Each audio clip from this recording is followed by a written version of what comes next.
Nah, ketika Fatihah itu sebegitu keramatnya, sebegitu topnya, itu setan rapat, singkat cerita itu yang tadi dipimpin oleh iblis yang sedang terkapar apa? Terus tadi obatnya nggak ada, cuma dia shock karena ada surat yang turun yang melafatkan itu pasti selamat dari apa? Neraka. Nah ini gimana saran Anda? Terus sarannya adalah bikin orang-orang itu lupa, tidak baca Fatihah. Nah ini rapatnya iblis. Idzabu wajtahidu hatta tufilu qulubahum hatta la yaqulu hadis surah. Kala yuksiru qiraataha wa la yakunu lahum ajrun wa thawabun bal yakunu lahum adzabun wa iqabun. Kemudian yang terakhir saya beri ijazah tentang Al-Fatihah ya, karena ini surat yang populer. Kalau saya ijazahi Quran 30 juz pasti sampean enggak hafal. Atau ijazah surat Baqarah. Kalau mau Baqarah mau. Ijazahi surat Baqarah mau 2 juz setengah. Mau Mas Asep? Ya Fatihah aja yang gampang ya. Nah, ya kulhu Fatihah ini paket ringan ini. Tapi pahalanya apa? Besar. Ini beda ya, artinya selama ini mungkin Anda baca tapi monoton ya. Tapi ini saya bacakan teks aslinya tentang istilahnya itu mazaya itu kelebihannya Fatihah. Saya baca Arabnya dulu, nanti ini terakhir ijazah tadi kan saran-saran umum tentang sosial. Ya, pokoknya jadikan kebaikan itu punya nilai sosial yang baik lah. Jadi nanti orang yang nggak amanah nggak laku, ya calon bupati, gubernur, presiden yang nggak amanah juga nggak laku. Begitu juga kiai yang tidak amanah juga nggak laku, suami yang nggak amanah juga nggak laku, istri yang nggak amanah juga. Sehingga kebaikan ini jadi nilai sosial yang dalam tanda kutip sudah keniscayaan.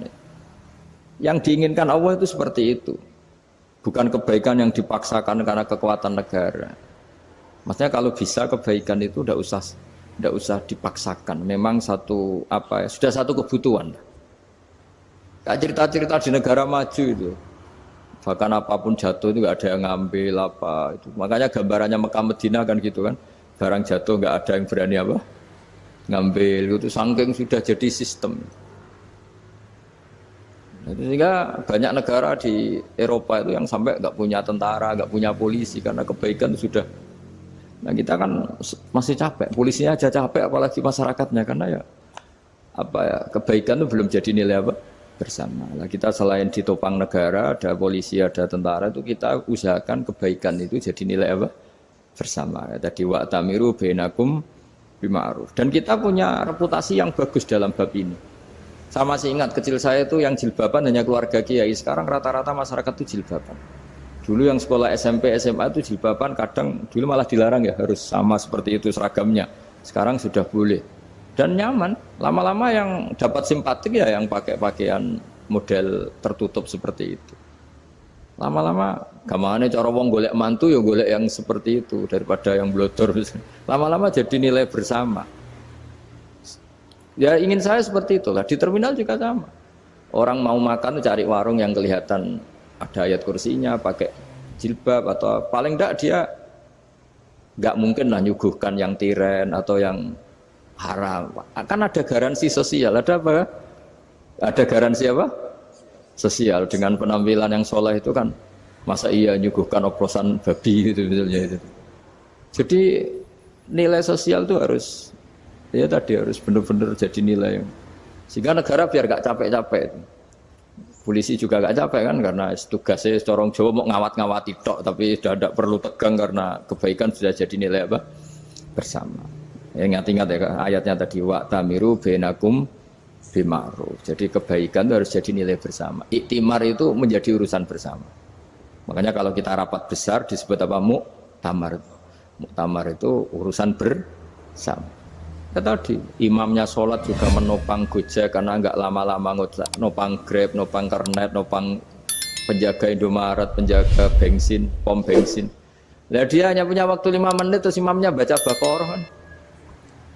Iya imamnya mursyid, mungkin dia tambah lama tambah dapat aplaus dari muhibbinnya, tapi makmumnya Dia tambah lama tambah dapat penghormatan dari pecintanya, tapi kitanya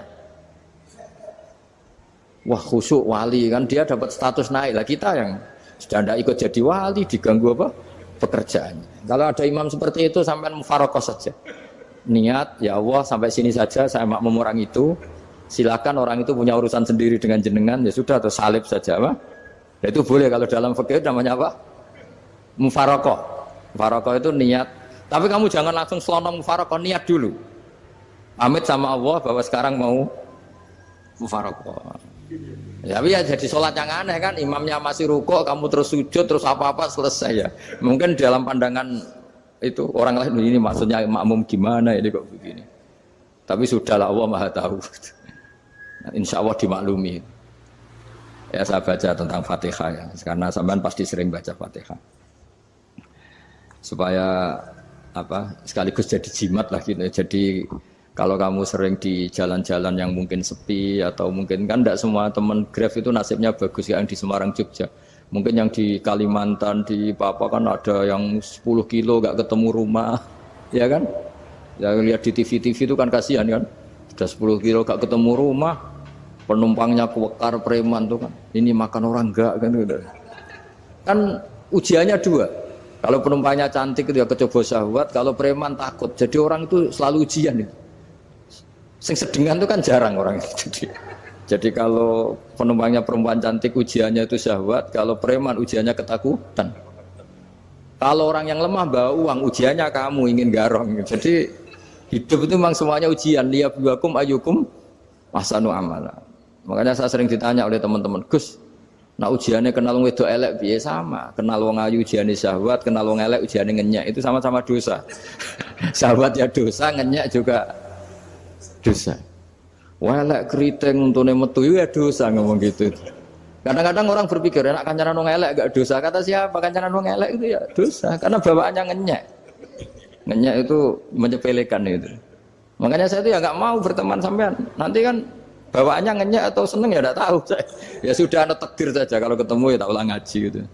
Tapi ini ngaji terakhir, setelah ini ngaji biasa aja, enggak usah resmi gini. Ngaji kok resmi aneh. Pokoknya nanti suatu saat kalau pandemi sudah berlalu saya akan ngaji Rebone, lalu ini ngaji. Ini ngaji yang kurang bagus karena ngatur kiai kurang berkah ini. Nanti tapi ya lumayan lah masih mau ngaji. Ngaji kok tanggal ini jam ini. Sekarang suatu saat kamu tak panggil, Mas Wahyu datang ke sini jam ini tidak mesti bisa. Mungkin pas ada acara apa, oh, maaf ke sini pas ngecek pas apa. Gitu.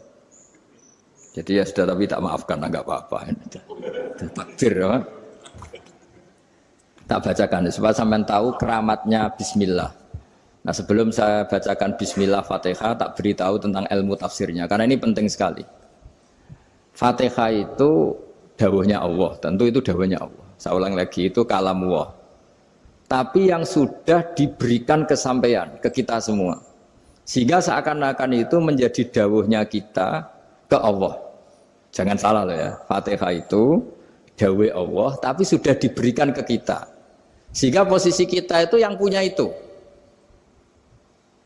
Nah, kenapa ini perlu dijelaskan? Karena nanti ada kalimat iyyaka na'budu wa iyyaka nasta'in. Kalau itu masih kalam Allah, berarti Allah ngomong ke kamu, ngendikan ke kamu, kepadamu aku menyembah. Masa Allah menyembah kamu? Nah, sehingga ilmu tafsir itu menyelesaikan itu dulu ya. Saya ulang lagi ya, sebelum sampean sering baca Fatihah, aku yakin ya sering baca. Tapi barokahnya tidak paham itu tidak pernah janggal. Enggak paham itu ya penting supaya ada iskal, enggak janggal. Sebetulnya di kalimat itu ada yang janggal. Kalau Fatihah itu kalimatnya Allah atau kalam Allah, bagaimana dengan kata-kata iyyaka na'budu? Masa Allah ngendikan ke kita, kepadamu kami menyembah. Masa Allah menyembah kita? Maka penyelesaiannya secara ilmu tafsir gimana? Semua ulama mengatakan, bukan satu dua, semuanya mengatakan di Fatihah itu semuanya diberi kawalan kalimat. Saya ulang lagi ya, di Fatihah itu semuanya diberi awalan kalimat qulu, katakan wahai hambaku begini. Ya, katakan wahai hambaku begini. Nah, begini ini pelajaran dari Allah yang sudah diberikan ke kita. Terus kita mengatakan bismillahirrahmanirrahim, alhamdulillahirabbil, termasuk kita mengatakan iyyaka na'budu wa iyyaka nasta'in. Jangan bayangkan Allah ngendikan ke kita. Kalau Allah ngendikan kita berarti gini, hei wahyu, ihdinas siratal mustaqim, tunjukkan saya jalan yang benar. Nah nanti kamu terus, ya Allah, Anda aja minta tolong saya minta tolong siapa kan? Jadi panjang kan? Ya, saya ulang lagi ya. Jadi itu di Ulumul Quran diterangkan gimana? Sebelum baca Fatihah, ya. Fatihah itu kalamullah, ngendikannya Allah, tapi yang sudah diajarkan ke kita dan sudah milik kita, sehingga kalimat itu menjadi milik kita. Tapi ya kalamullah, tetap kalamullah, tapi sudah menjadi milik kita. Udah paham ya? Ya pinter nah. Ya, karena kalau tanpa penjelasan seperti ini, Anda akan iskal. Bagaimana Allah, iskal itu janggal, bagaimana Allah mengatakan iya anak butuh. Kan jadi aneh ya? Ya, jadi tak jelaskan secara ilmiah ya. Jadi kata ulama-ulama tafsir, ayat-ayat Quran seperti ini sebetulnya dimulai dari qulu apa? Meskipun nggak dilafatkan. Itu kan sama dengan qul huwallahu ahad Muhammad, katakan kalau Tuhan itu satu. Ya namanya Quran itu kan kalam Allah, membina nabinya, membina umatnya. Makanya dikatakan atau enggak, di sini tersembunyi kata qulu, katakan.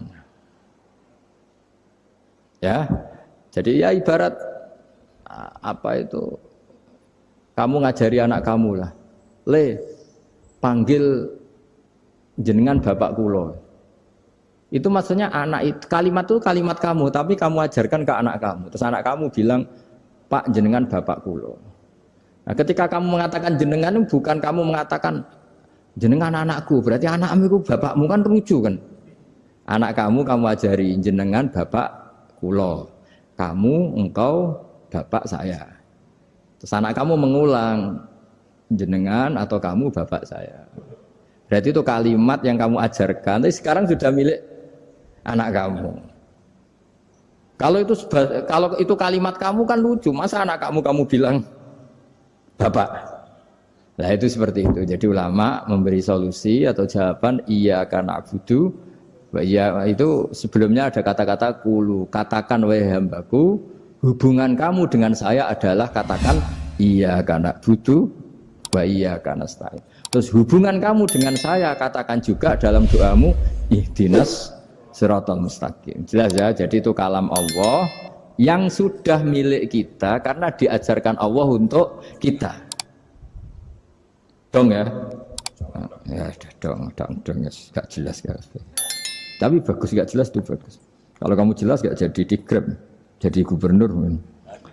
Min azimi fadliha kasratu asma'iha fadail ukhra. Ini cerita dramatisnya surat Al-Fatihah. Qala Abu Hurairah radhiyallahu anhu inna iblisa ranna khina unsitat Al-Fatihah. Jadi iblis itu begitu kesakitan.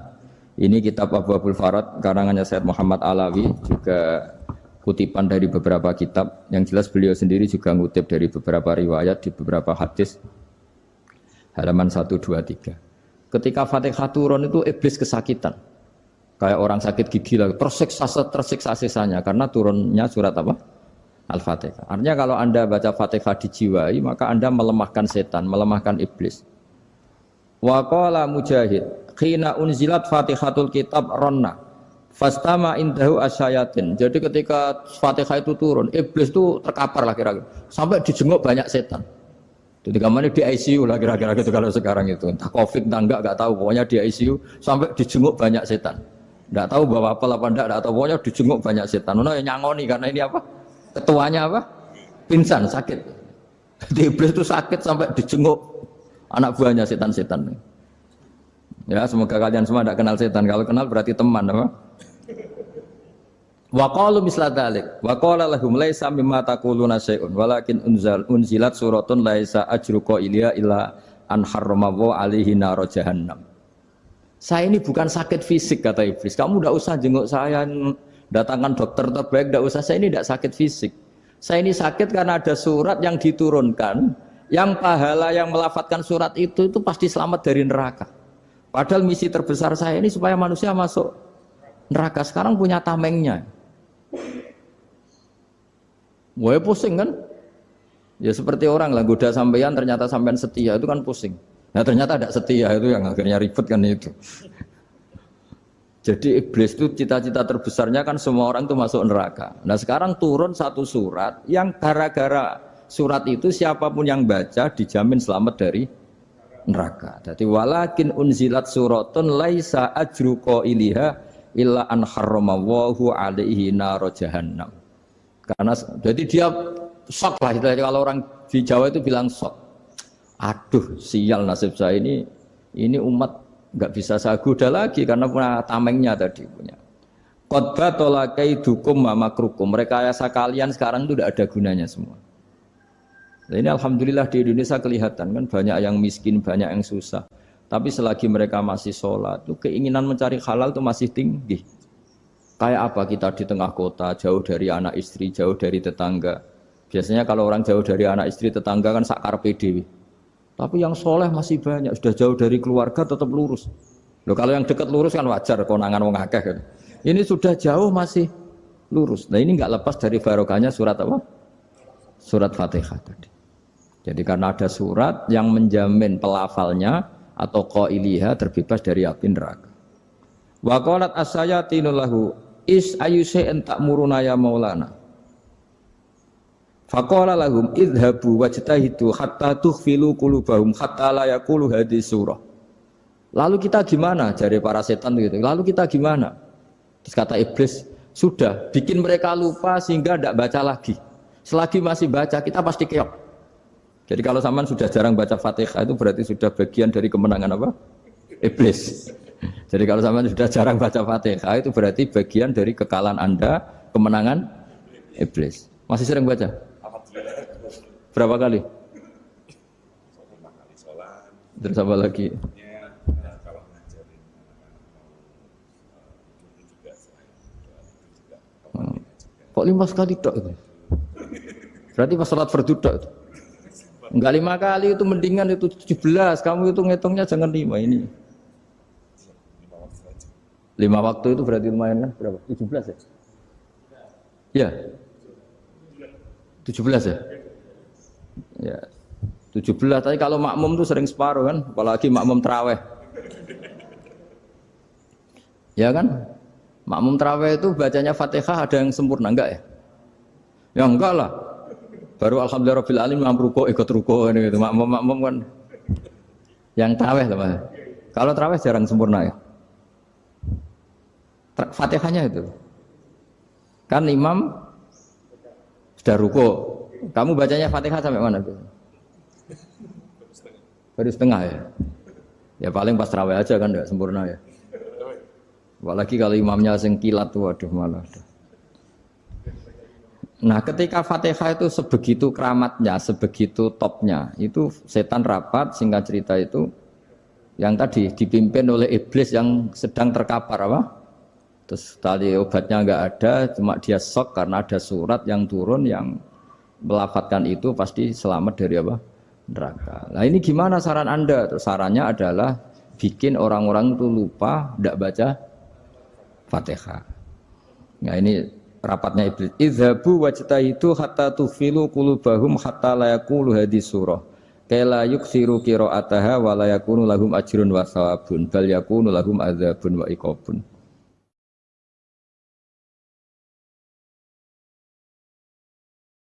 Jadi saya mohon selama ini Anda sudah baca, tapi mungkin hanya rutin saja. Napa rutin saja? Jadi barokahnya ngaji ini kamu punya kekuatan atau punya semangat membaca karena ini surat yang luar biasa. Ibarat gini, kalau sampean tanya, saya juga sering mikir, masa Gus hanya surat kok punya kekuatan seperti itu? Di dunia ini kata Allah, mulai Nabi Adam sampai kiamat, nggak ada yang bisa menandingi kekuatan kalimah. Kalimah itu kata-kata, nggak ada yang bisa menandingi kata-kata. Misalnya Anda nge-grab, berangkat istri cuek, berangkat cuek. Itu beda dengan ketika meskipun satu kalimat. Wes Pak, muga-muga dilindungi pangeran, mugi-mugi jenengan selamat. Itu menjadi teduh dan semangatnya luar biasa karena kayak mendapat support. Jadi kira-kira kalimat itu hubungannya kita dengan Allah Fatihah itu seperti itu. Kamu melafatkan satu kata-kata yang dibenarkan langit bumi, dibenarkan aras, dibenarkan malaikat, dibenarkan semua penghuni di dunia ini. Sehingga itu efeknya luar biasa. Itu seperti gini ya, kamu cerai sama istri, terus nikah lagi katut babon. 10 tahun anak kamu dididik, ibunya benci kamu. Dan memang Anda layak dibenci. Duwidek. Dan sampai nggak pernah manggil kamu Pak. Suatu saat, kamu tentu rindu kan, ingin dipanggil Bapak oleh anak kamu. Suatu saat anak ini manggil kamu Pak E. Wah itu senengnya bukan main. Hanya sebuah kata-kata. Makanya kadang-kadang orang itu tanya sama kiai, ijazah lafadz ini gunanya apa sih? Itu ijazah-ijazah itu untaian kata-kata. Yang kata-kata ini dibenarkan langit dan bumi dan aras dan para malaikat. Sehingga efeknya itu luar. Nah ibarat seperti itulah. Kamu melafadzkan Fatihah itu melafadzkan kata-kata yang dibenarkan Allah dan Rasul dan semua malaikat, semua penghuni langit. Maka ini efeknya pasti luar. Nah di sini lah orang-orang dulu itu tahu keramatnya itu, sehingga ketika melawan Belanda, melawan Jepang dulu itu kalimat-kalimat itu menjadi mantra yang luar biasa. Doa lah, doa yang luar biasa. Tapi di era modern karena orang sudah tidak ngerti itu, dianggap itu mantra, jimat, khurafat, bid'ah, waduh ribet menemal. Sebetulnya tidak seperti itu. Memang kata-kata ini kekuatannya luar biasa. Sama kesakitan hati kamu juga karena itu. Ngojek wangilan. Lha Pak di bojo kok kowe gagah tok kere. Wah, iku seling terus mesti. Padahal kalimat itu kan tidak melukai secara fisik, tapi apa kerjanya sesuk saras-sarasen. Karena terus dengan pengadilan seperti itu kan ngapain kerja demi perempuan yang seperti ini. Lagi-lagi kata-kata ini luar. Nah bayangkan kalau kata-kata itu adalah kalimat yang diajarkan Allah lewat Rasulnya, lewat malaikat Jibril. Kayak apa kekuatannya itu? Nah, kira-kira Fatihah itu gitu. Kalimat yang baik, kalimatan thayyibah diajarkan oleh Allah dan Rasul. Kayak apa kira-kira kekuatannya? Pasti luar biasa. Wong support yang dikatakan istri kita, anak kita aja luar biasa. Apalagi ini support yang diajarkan Allah dan Rasul. Ya makanya saya mohon kalau baca Fatihah, baca kalimat-kalimat thayyibah ketika sholat itu dijiwai. Ya misalnya Rabbana lakal hamdu mil'us samawati wa mil'ul ardi wa mil'u ma syi'ta min syai'im. Engkau zat yang layak dipuji dan pujian ini memenuhi langit dan bumi. Karena kita tahu nggak ada sejengkal di alam raya ini kecuali di situ ada rahmat Allah. Misalnya kamu bisa lewat sampai rumah saya, kamu mungkin anggap biasa saja. Coba kalau ngalami likuifaksi, tahu-tahu bumi ini ambles, bisa ngelewati yang likuifaksi itu luar. Tanyakan orang pernah ngalami likuifaksi di Sulawesi, itu melihat bumi bisa diinjak gak ambles itu, wah luar. Dan sama nggak ngalami itu sehingga lewat bumi ya biasa aja. Coba kalau ngalami seperti tidur, ya biasa aja. Coba kalau ada gempa, bahwa bumi tenang ini sudah nikmat yang luar biasa. Masa kamu ngakui nikmat nunggu digituin? Ya kan? Nah, makanya baca Fatihah dijiwai lah, bahwa ini kalimat yang luar biasa. Nah, saya teruskan.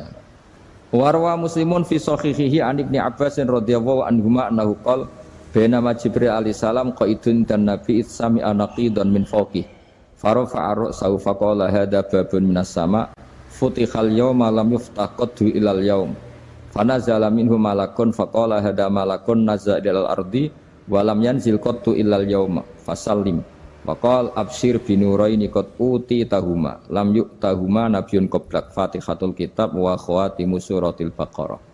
Jadi suatu saat Jibril ini jagongan kira-kira gitu sama Rasulullah. Tahu-tahu langit itu gemuruh. Karena langit gemuruh kata Jibril terus semuanya ngangkat kepala ke langit.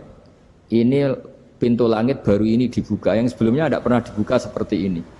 Turunlah malaikat, yang malaikat ini pun malaikat spesial, yang enggak malaikat murahan lah kira-kira gitu, yang enggak pernah turun ke bumi kecuali juga saat itu. Dengan penyambutan yang luar biasa, dengan semuanya tidak pernah terjadi. Hanya karena bahwa surat Fatihah. Jadi ini surat yang luar biasa, pengawalannya lewat malaikat yang spesial, enggak pernah turun di bumi kecuali saat itu. Penyambutannya juga enggak pernah seperti itu, baru seperti itu. Jadi semuanya itu spesial. Nah, kenapa ini spesial? Karena di situ ada isi puja-puji kepada Allah Subhanahu wa ta'ala. Ada ikrar kita, alhamdulillahirabbil alamin, arrahmanir rahim.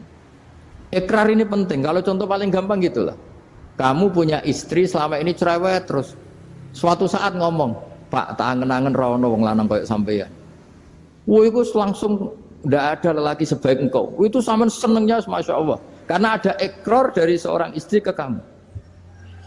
Nah, bayangkan kalau ikrar kita sebagai hamba diakui oleh Allah Subhanahu, maka ikrar ini akan dicatat sebagai kebaikan kita yang kita panen nanti di akhirat. Karena ada ikrar. Kita ikrar bahwa alhamdulillah rabbil alamin. Kita ikrar ar-rahmanir rahim. Kita ikrar maliki yaumiddin. Kita ikrar iyyaka na'budu wa iyyaka nasta'in. Sampean misalnya jadi orang Indonesia, ketemu orang Indonesia yang makmur di Jerman, terus lupa Indonesia. Kamu orang Indonesia? Enggak, saya ada orang Indonesia. Mangkel gak kira-kira? Mangkel. Karena salah ikrar kan gitu. Ya, jadi saya mohon jangan anggap kalimat itu hal yang biasa, tapi luar biasa. Nggih, ngoten mawon. Assalamualaikum warahmatullahi wabarakatuh.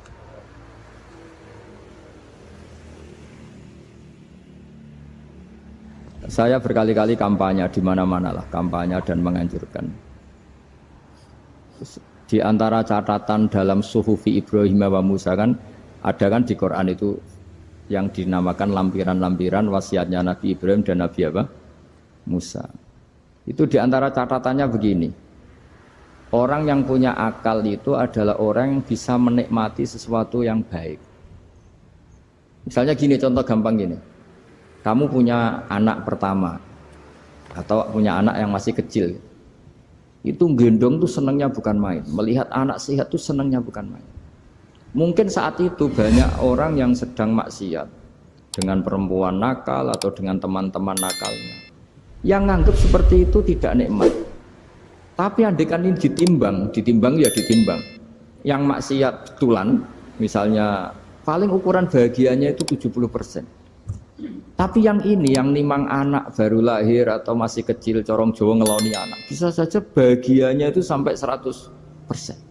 Artinya selama ini kesalahan kita adalah nganggep maksiat itu pasti menyenangkan dan taat itu tidak menyenangkan. Makanya saya berkali-kali fatwa, untuk melawan kenikmatan maksiat, orang harus terbiasa menikmati taat, menikmati kebaikan. Jangan kira kita nimang istri nikmat, nimang anak nikmat, ketemu teman yang lama tidak ketemu juga nikmat. Artinya kita akan melewati berjam-jam untuk jagungan sama teman, sama anak, sama istri. Dan itu harus kamu nikmati supaya mengganti tidak berkebutuhan nikmat yang lewat jalur maksiat. Jadi saya mohon sarana-sarana yang menyenangkan itu, yang taat itu kita maksimalkan. Makanya bapak saya itu sering pesen, kowe nak ngaji sing guyon, sing seneng. Nganti wong maksiat itu karena cari kesenangan.